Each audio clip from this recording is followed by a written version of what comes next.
안녕하세요, 브루스입니다. 저 진짜 오랜만에 영상 찍습니다.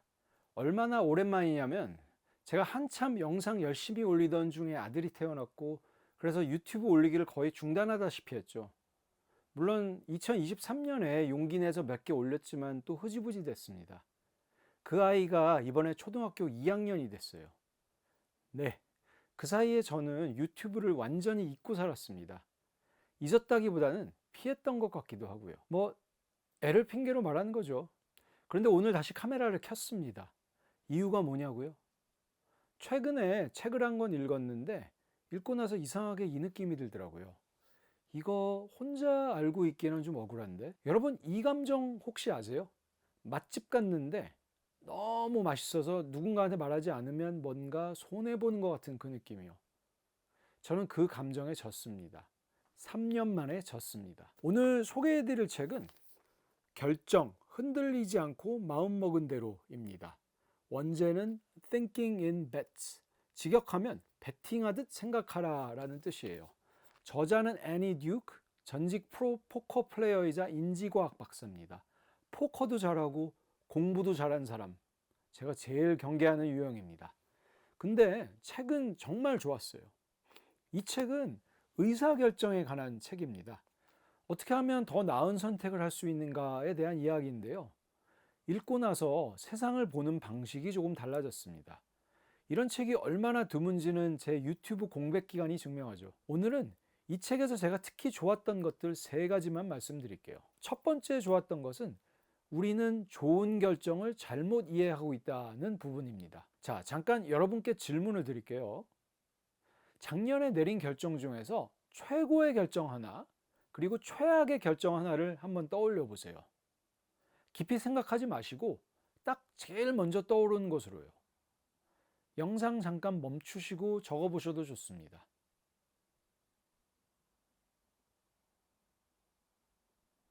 적으셨나요? 그럼 이제 제가 한 가지 물어볼게요. 최고의 결정이라고 고른 것 혹시 결과도 좋았던 결정 아닌가요? 그리고 최악의 결정이라고 고르신 것 혹시 결과도 나빴던 결정 아닌가요? 저는 그랬습니다. 100%. 그런데 저자는 바로 이 지점을 문제로 짚습니다. 결과가 좋았다고 좋은 결정이 아니고 결과가 나빴다고 나쁜 결정이 아닐 수도 있다는 거예요. 극단적인 예를 하나 들어볼게요. 어떤 사람이 전날 술을 진탕 마셨는데 그냥 직접 운전해서 집에 왔어요. 무사히 도착했습니다. 다른 사람은 술을 마셨지만 대리운전을 불렀어요. 그런데 가는 길에 사고가 났습니다. 결과만 보면 음주운전한 사람이 더 잘한 거예요. 안전하게 집에 왔으니까요. 그런데 그게 더 나은 결정이었을까요? 당연히 아니죠. 결과에는 결정의 질 외에 운이라는 변수가 항상 추가됩니다. 좋은 결정이 나쁜 결과를 낳을 수도 있고, 나쁜 결정이 좋은 결과를 낳을 수도 있어요. 근데 우리는 보통 결과만 보고 잘한 결정이었어, 못한 결정이었어 라고 평가를 합니다. 게다가 그 평가가 다음 결정에 영향까지 줍니다. 무모한 선택이 운 좋게 성공하면 우리는 말합니다. 역시 나는 감이 맞아. 감이 있어. 그리고 다음에도 비슷하게 행동해요. 지난번에도 됐잖아. 하지만 그게 실력이 아니라 운이었을 수도 있거든요.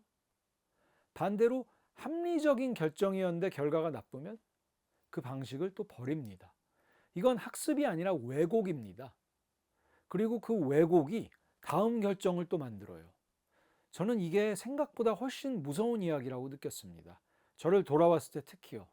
얼마나 비슷한 실수들이 많았는지. 두 번째 좋았던 것은 미래는 OX가 아니라 확률 분포다라는 부분입니다.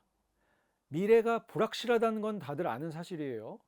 그런데 저자는 그걸 단순히 세상은 원래 불확실해요로 끝나지 않고 그 불확실성을 어떻게 다뤄야 하는지까지 이야기합니다. 핵심은 이거예요. 정답을 맞추려 하지 말고 확률로 생각하라. 예를 들어 어떤 선택을 했는데 그게 80% 확률로 이길 수 있는 선택이었어요. 합리적인 베팅이죠. 그런데 졌어요. 보통 우리는 그때 말합니다. 역시 틀렸네. 잠깐만요. 80% 승률이면 20%는 원래 질 수도 있는 거 아닌가요? 그 20%가 오늘 현실이 된 것뿐인데 왜 갑자기 과거의 그런 결정을 내린 내가 무능해지는 거죠? 반대로 20%짜리 선택을 했는데 운 좋게 이기면요? 그럼 천재가 되는 건가요? 그저 20%가 또 현실이 된 것뿐인데요, 이것도. 세상은 확률 분포인데 우리는 OX 퀴즈처럼 채점을 합니다. 저는 이 관점이 너무 와닿았어요. 그리고 동시에 좀 부끄럽기도 했습니다. 내가 지금까지 얼마나 많은 것들을 OX로, 흑백으로 채점하고 정답만을 찾으려고 했었는지를 생각하니까요. 이 책에서 세 번째로 좋았던 것은 나는 지금 선택하지 않은 미래의 나와 베팅하고 있다라는 관점이었습니다. 이 세 번째는 두 번째와 이어지는 이야기인데요. 제가 이 책에서 가장 오래 곱씹었던 문장이 하나 있었어요. 저자가 이렇게 말합니다. 대부분의 의사결정에서 우리는 다른 사람에 맞서 베팅하는 게 아니다. 우리가 선택하지 않은 모든 미래에 자신을 상대로 베팅하는 것이다.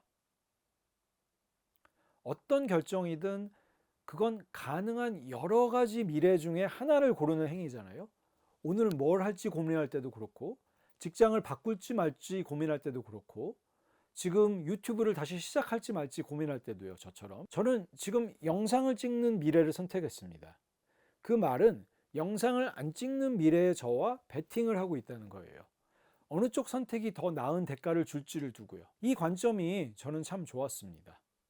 결정을 더 진지하게 만들면서도 동시에 좀 가볍게 만들어지기도 하거든요. 이게 정답인가가 아니라 어느 쪽 베팅이 기대값이 높은가로 질문이 바뀌면 묘하게 덜 두렵고 더 냉정해지는 느낌이 있어요. 이 외에도 책에는 확증 편향이라던가 우리도 모르게 검증 안 된 것들을 믿어버리는 과정 같은 것들도 이제 그런 의사결정 곳곳에 숨어있는 맹점들을 굉장히 날카롭게 여러 가지를 짚어줍니다. 배울 점이 참 많은 책이었고 정보를 주는 책이 아니라 사고방식 자체를 건드리는 책이라서 한 번 읽고 덮기에는 조금 아까운 책입니다. 그래서 초2 아이 아빠가 3년 만에 카메라를 켰고요.